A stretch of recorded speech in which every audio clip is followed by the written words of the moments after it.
ஆண்டவர் நம்ம கூட பேச போறாரு. எத்தனை பேர் நம்புறீங்க? நான் ஒவ்வொரு மீட்டிங்லையும் சொல்ற ஒரு வார்த்தை தான் என்னன்னா, எதிர்பார்ப்போடு வருகிறவர்களை கர்த்தர் நிச்சயம் ஏமாற்ற மாட்டார். ஆமென். ஒரு கூட்டத்துக்கு வரும் பொழுதே நீங்க எந்த அளவுக்கு தாகத்தோடு வரீங்களோ அந்த அளவுக்கு கர்த்தர் உங்களுக்குள்ள கிரியை செய்வார். நீங்க எந்த அளவுக்கு இடம் கொடுக்குறீங்களோ அந்த அளவுக்கு கர்த்தர் உங்களை டேக் ஓவர் கண்ட்ரோல் பண்ணிப்பார். அல்லேலூயா, ஆமென். நீங்க எந்த அளவுக்கு தேவ சமூகத்தை வாஞ்சிக்கிறீங்களோ அவ்வளவு உங்களை கர்த்தர் என்ன பண்ணுவாரு? நிரப்புவார். தாகம் உள்ளவன் மேல் கர்த்தர் தண்ணீரை ஊற்றுகிறவர். ஆமென். வறண்ட நிலத்தின் மேல் என்ன பண்ணுவாரு? ஆறுகளை. ஆமென். எவ்வளவு வறட்சியா உங்கள் வாழ்க்கை இருந்தாலும் அந்த வறட்சியை மாற்றுகிறது கர்த்தரால முடியும். ஆனா ஒரு வறட்சி செழிப்பாய் மாறணும்னா அந்த நிலம் அதை வாஞ்சிக்கும். அல்லேலூயா. நீங்க வாஞ்சித்தீங்கன்னா உங்களுடைய வறட்சியை கர்த்தர் செழிப்பாக்குவார். நம்ம ஆண்டவர் எப்படின்னா பூட்டின கதவை உடைச்சிட்டு உள்ள வர்ற தேவன் இல்லை, திறந்தால் வருகிறேன். அதுதான் நம்முடைய ஆண்டருடைய பாலிசி. கட்டாயப்படுத்த மாட்டார், சொல்லுவார் இதை வைத்திருக்கிறேன், உனக்கு முன்பாக நன்மையும் தீமையும் நான் வைத்திருக்கிறேன். ஆமென். நம்ம எதை எடுக்கிறோமோ அதனுடைய பலனை அதனுடைய பிரதிபலனை நம்ம பெற்றுக்கொள்வோம். இன்றைக்கு திறந்து உங்கள் இருதயத்தை நீங்கள் கர்த்தருடைய வார்த்தையை கேட்க ஒப்பு கொடுத்தீங்கன்னா நிச்சயமாக இந்த வார்த்தையும் நம்ம வார்த்தையை கேட்டதுக்கு அப்புறம் ஜெபிக்க போகிறோம். கர்த்தர் நம்மை நிரப்பி அனுப்புவாராக. முழு நிச்சயமாக நான் நம்புகிறேன். என்னோடு கூட சேர்ந்து ஏசாயா தீர்க்க தரிசன புத்தகம் 12ஆம் அதிகாரம் 6ஆம் வசனம் நம்ம எடுத்து வாசிக்கலாம்.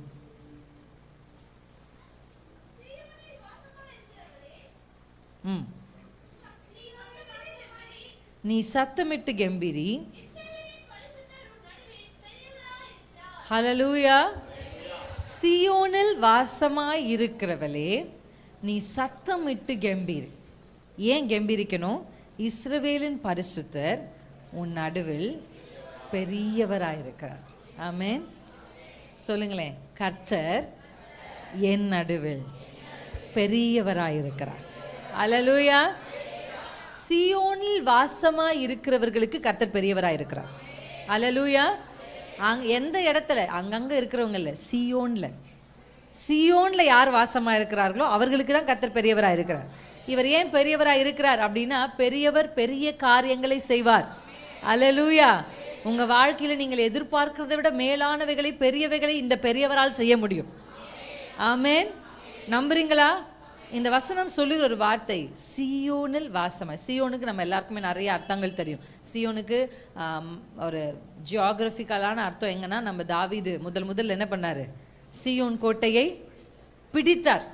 எதிரிகள் வந்து கேலி செய்தார்கள். என்னது? உன்னால் என்ன பண்ண முடியாது, பிடிக்க முடியாது அப்படின்னு அவங்க சொல்லும் பொழுது, ஆனால் வசனம் சொல்லுகிறது தாவீது சீயோன் கோட்டையை பிடித்தார். அதான் நான் எப்பவுமே சொல்லுவேன், ஒருத்தருடைய வார்த்தை அவங்க என்ன பண்ணுவாங்க? நம்மளை கேலி பண்ணுவாங்க, கிண்டல் பண்ணுவாங்க. நம்ம திருப்பி அவர்களுக்கு வார்த்தையால பதிலளிக்க கூடாது, கிரியையால தான் பதிலளிக்கணும். ஆமென். எங்க பிரச்சனை என்ன தெரியுமா? வார்த்தையால நம்மளை பரியாசம் பண்ணுகிறவர்களுக்கு வார்த்தையால பதில் அளிக்கிறதுனால நாமும் அவர்களும் சமமாகி விடுகிறோம். Yes or no? ஆனா தாவீதுடைய ஸ்ட்ராட்டஜி அது கிடையாது. நீ தாவீதை வார்த்தையால கேலி பண்ணையா, உன்னாலெல்லாம் வந்து பிடிக்க முடியாது. எங்க ஊர்ல இருக்கிற குருடர் சப்பானை கூட உன்னை துரத்துவாங்க. எங்க எல்லையில் இருக்கிற குருடர் சப்பானியை கூட உன்னால ஜெயிக்க முடியாது அப்படின்னு தாவீதை பார்த்து என்ன பண்ணாங்க? கேலி செய்தாங்க. ஆனா தாவீது அந்த வார்த்தைகளை கேட்டு அந்த வார்த்தைகளுக்கு மறுமொழி சொல்லாம அந்த வார்த்தைகளை அப்படியே கேட்டு தன்னுடைய கிரியையில மறுமொழியை சொன்னார். ஆமென். தாவீது கோட்டையை பிடிச்சான். பேசுறவங்க என்ன வேணாலும் பிடிக்கட்டும், நம்ம பிடிக்க வேண்டிய சீயோனை பிடிச்சாகணும். அல்லேலூயா. ஆமா. இயேசுக்கு பின்பாக வந்ததுக்கு உங்களை பரியாசம் பண்றாங்களா, அதெல்லாம் காதல பண்ணிக்காதீங்க, காதல கேட்காதீங்க, அதை ஒன்றும் மனசு கொண்டு போகாதீங்க. என்னுடைய நோக்கம் நான் சீயோனை பிடிக்கணும், நான் சீயோன் வாசியா மாறணும். அல்லேலூயா. அந்த எண்ணம் உங்களுக்கு இருக்க வேண்டும். நம்மளை பரிகரிக்கிறவர்களுக்கு வார்த்தையினால் அல்ல, உங்களுடைய கிரியையினாலே. ஆமென். ஆமா. அந்த ஆக்ஷன். அதுக்கப்புறம் அவங்க யாராவது பேசியிருக்க முடியுமா? ஆமா. இன்னைக்கு பெண்களுக்கு இருக்க ஒரு பிரச்சனை, நான் அந்த அக்கா பேசினா நான் திருப்பி பேசணும், அந்த அக்கா என்னை பற்றி 4 வார்த்தை சொன்னால் எனக்கு அந்த அக்காவை பற்றி ஒரு ரகசியம் தெரியும், நான் அதை திருப்பி சொல்லணும் அப்படின்னு சொல்லுவாங்க. இல்லை, ஒருவேளை உங்களை பற்றி அவர்கள் ஏதோ ஒரு ரகசியத்தை வெளியே சொன்னால் கூட, அவங்களுடைய ரகசியம் உங்ககிட்ட இருந்துச்சுன்னா கூட நீங்கள் அதை வெளியே சொல்லாமல் இருந்தீங்கன்னா கர்த்தர் உங்களை ஹானர் பண்ணுவார். அல்லேலூயா. எத்தனையோ முறை சவுல் அவரை கொன்று போட, தாவீதை கொன்று போட எத்தனித்த பொழுதும் வாய்ப்பு கிடைச்சது. தண்ணியால அந்த குகைக்குள்ளே சவுல் வரார். ஆமாம் தானே? தண்ணியால வரார். தான் மட்டும் இல்லை, தான் ஒரு ஆளே சவுலை தூக்குறதுக்கு தாவீது கிட்ட பலன் இருந்தது. தன்னோடு இருக்கிற எல்லாருமே அந்த குகைக்குள்ளே தான் இருக்கிறாங்க. இதுதான் கர்த்தர் உனக்கு கொடுக்குற வாய்ப்பு, இது கர்த்தரே உனக்கு உண்டு பண்ணியிருக்கிறாரு, நீ என்ன செய் அப்படின்னு சொல்லி அவரை ஏற்றி கூட இருக்கவங்க விடுவாங்க. ஆமாம் தானே? ஆமாம். அந்த பேச்செல்லாம் கேட்கவே கூடாது. கர்த்தர் சொல்லுகிறதா நம்ம என்ன பண்ணோம்? கேட்கணும். Women's very fragile. நம்ம பெண்கள் வந்து எப்படின்னா பலவீனமானவர்கள் என்பதை நான் ஒற்றுக்கொள்கிறேன். ஆமாம், ஆண்களை விட நம்ம எமோஷ்னலி ரொம்ப வீக்கு, ஃபிசிக்கலி நம்ம ரொம்ப வீக். நம்முடைய வண்டியில் வந்து ஃபஸ்ட்டு டிரைவர் சீட்டில் யார் உட்காந்துருப்பாங்கன்னா எமோஷன் தான் உட்காந்துருப்பாங்க. ஆமாம், ஆனால் ஆண்களுடைய டிரைவர் சீட்டில் யார் உட்காந்துருப்பாங்கன்னா அவங்க மூளை உட்காந்துருக்கும், பிரெயின். எந்த ஒரு விஷயத்தையும் ஆண்கள் வந்து இது எப்படி அப்படின்னு யோசிச்சு என்ன பண்ணுவாங்க, செய்வாங்க. ஆனால் பெண்கள் வந்து முதல்ல எடுத்தோன்னு நம்ம என்ன தான் எமோஷன் ஆகிடும். கோபமானாலும் கோபம், அழுகையானாலும் அழுகை, ரொம்ப சந்தோஷம், ரொம்ப பெரிய காரியத்தை நீங்கள் நம்ம பார்த்தோன்னா எப்படி ஆகிடும், ஓ அப்படின்னு எக்ஸைட் ஆவீங்க. அவங்கள பாருங்கள், அது அப்படியா தண்ணி நீர்வீழ்ச்சியில் கொட்டணுன்னு நீங்கள் ஓ நீர்வீழ்ச்சி அப்படின்னு பார்ப்பீங்க. ஆண்கள் தண்ணி கொட்டுதா அப்படின்னு பார்ப்பாங்க. அப்படின்னா எமோஷனுக்கு பெண்கள் எமோஷன் அது அப்படிதான் ஆண்டவர் படைச்சிருக்கிறாரு. அவருடைய படைப்பு அப்படிதான் என்ன பண்ணி இருக்கு. நமக்கு எல்லாமே எமோஷன் தான். ஆனால் இந்த ஒரு நார்மலான சாதாரண பெண்கள் ஆவிக்குரிய பெண்களாக மாறுறதுல என்ன தெரியுமா, அந்த ஒரு மாற்றத்தினுடைய நிலை என்ன தெரியுமா, எமோஷன்றதை டிரைவர் சீட்லேருந்து தள்ளி இறக்கிட்டு, எமோஷனே வேணான்னு சொல்லலை, அவர் கடைசி சீட்டில் உட்கார வச்சுக்கலாம். தேவை கண்ணீர் விட்டு ஜெபிக்கணும், கண்ணீர் உள்ள ஜெபத்துக்கு வல்லமை உண்டு, அதனால அவர் தேவையில்லை, பஸ்ஸை விட்டு அவர் இறக்கிறீங்கன்னு சொல்லலை, வச்சுக்கோங்க. ஆமாம் தானே? ஆமாம், அப்போ அந்த கண்ணீர்லாம் தேவை. உங்கள் கண்ணீர்லாம் ரொம்ப பவர்ஃபுல். நீங்கள் ஜெபிக்கிற ஜெபமும் கண்ணீரோடு நீங்கள் விதைக்கிற விதைகளும் பலனுள்ளது. ஆனால் அந்த எமோஷனை, அந்த கண்ணீரை கொண்டு வந்து டிரைவர் சீட்டில் உட்கார வைக்கக்கூடாது.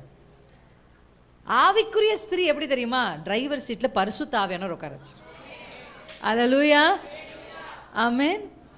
அதுதான் தேவனுக்கு இடம் கொடுக்கிறது. நிறைய பேர் தேவனுக்கு உதடு மட்டும்தான் வாடகைக்கு விடுவாங்க.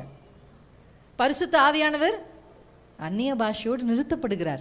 இன்றைக்கு இயேசுவின் நாமத்தில் உதட மட்டும் இல்லை, என் முழு சரீரத்தை, என் அவயவங்களை, என் சிந்தைகளை ஆட்கொள்ளுங்க. ஜெபிக்கணும், கையை உயர்த்தி தலை மேலே வச்சு என்னை ஆட்கொள்ளுங்கப்பா, என்னை ஆட்கொள்ளுங்கப்பா அப்படி நீங்கள் ஜெபிக்கும் பொழுது ஆவியானவர் உங்கள் உதடுகளை மாத்திரம் அல்ல, உங்கள் உள்ளங்களை, உங்கள் கண்களை, உங்கள் பார்வையை, உங்கள் பேச்சை, உங்கள் சிந்தையை, உங்கள் நடக்கையை, உங்கள் உடைகளை, உங்கள் தலை சீவுதலை கூட தேவ ஆவியானவர் சொல்லி கொடுப்பார்.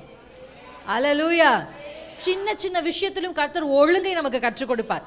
தேவ ஆவியானவருக்கு இடம் கொடுத்தா.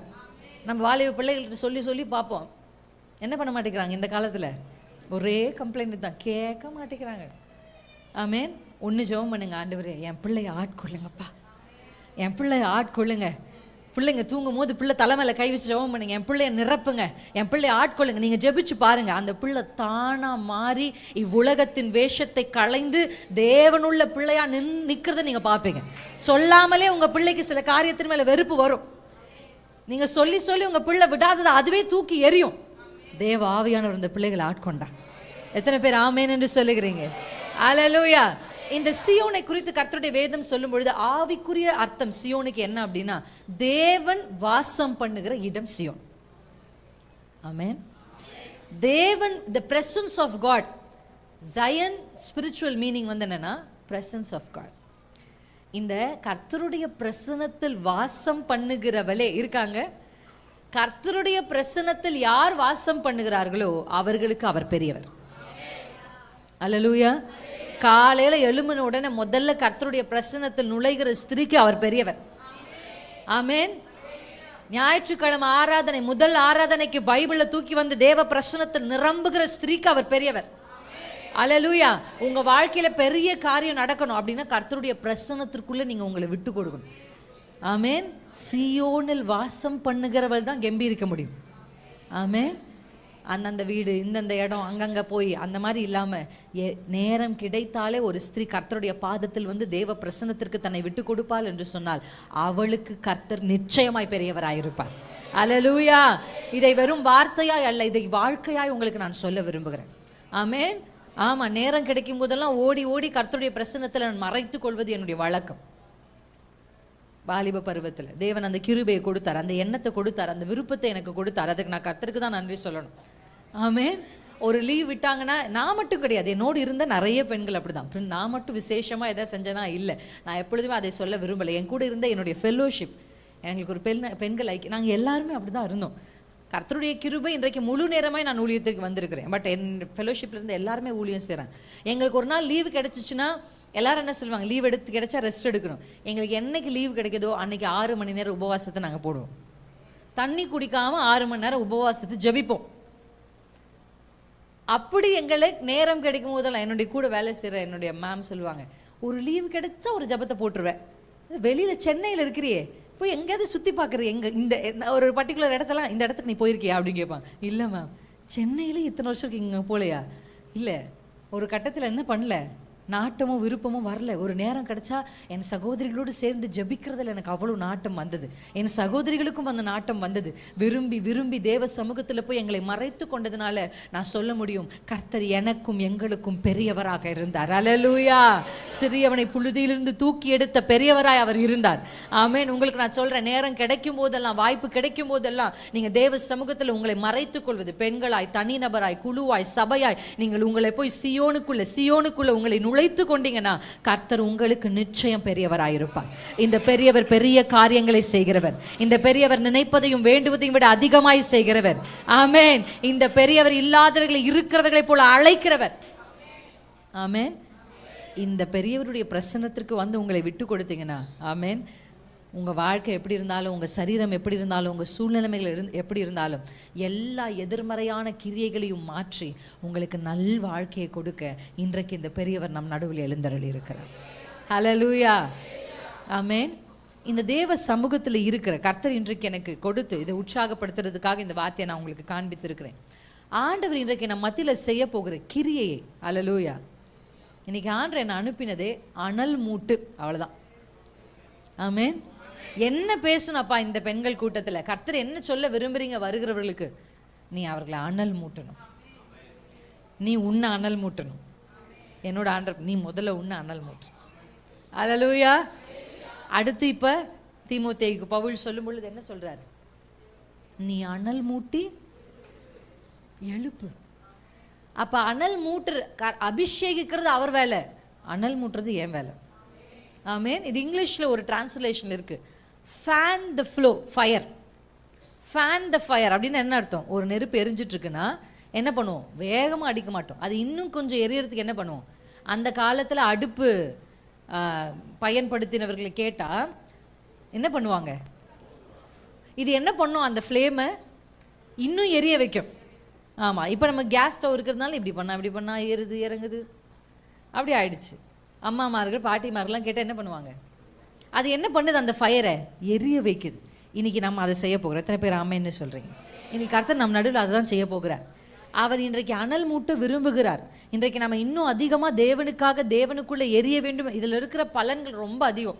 ஒருவேளை நீங்கள் எதை நம்பி இங்கே வந்தீங்க, எதை எதிர்பார்த்து வந்தீங்க? ஒரு அற்புதத்தை எதிர்பார்த்து வந்திருக்கலாம், ஒரு விடுதலை எதிர்பார்த்து வந்திருக்கலாம், வியாதியிலிருந்து ஒரு சுகத்தை நீங்கள் எதிர்பார்த்து வந்திருக்கலாம். எனக்கு ஒரு ஃபினான்ஷியல் காரியத்தில் ஒரு பிரேக் த்ரூ எனக்கு வேணும்.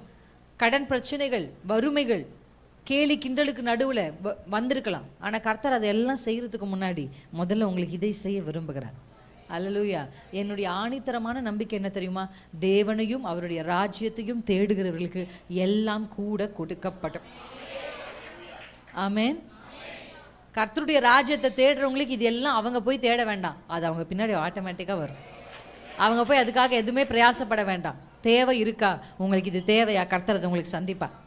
இந்த சுகம் உங்களுக்கு தேவை, இந்த சுகத்தை கர்த்தர் உங்களுக்கு கொடுத்தா நீங்கள் கர்த்தருக்காக ஊழியம் செய்வீங்கன்னா கர்த்தர் உங்களுக்கு அந்த சுகத்தை கொடுப்பார். ஹல்லேலூயா. ஆமென். உங்களுக்கு ஒரு பிள்ளை வேணும் அப்படின்னா அந்த தலைமுறை இயேசுக்குன்னு ஒப்பு கொடுங்க, கர்த்தர் ஒரு பிள்ளையை கொடுப்பார். ஹல்லேலூயா. நான் இயேசுக்குன்னு என் தலைமுறை ஒப்பு கொடுக்குறேன்.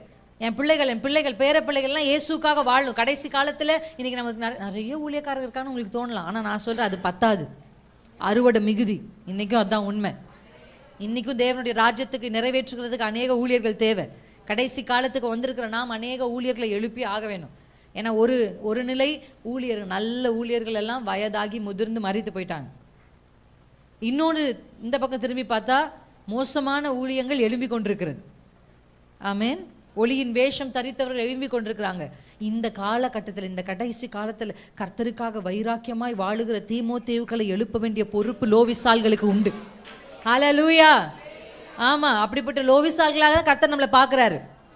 ஒரு நல்ல இரட்சகனாகிய மோசேயை பாதுகாத்து ஒளித்து வைத்து உலகத்துக்கு கொடுக்கிறதற்கு ஒரு ஸ்திரீ தேவை. அது அழகா மோசேவை கொண்டு போய் சேர்க்கறதுக்கு ஒரு மிரியம் தேவை. இப்படி ஸ்திரீகளால் காக்கப்பட்ட ஆண்கள் பெரிய காரியத்தை வேதத்தை செஞ்சிருக்கிறாங்க. ஆமென். கர்த்தர் உங்களுக்கு பெரிய பொறுப்பை கர்த்தர் கொடுத்திருக்கிறார்.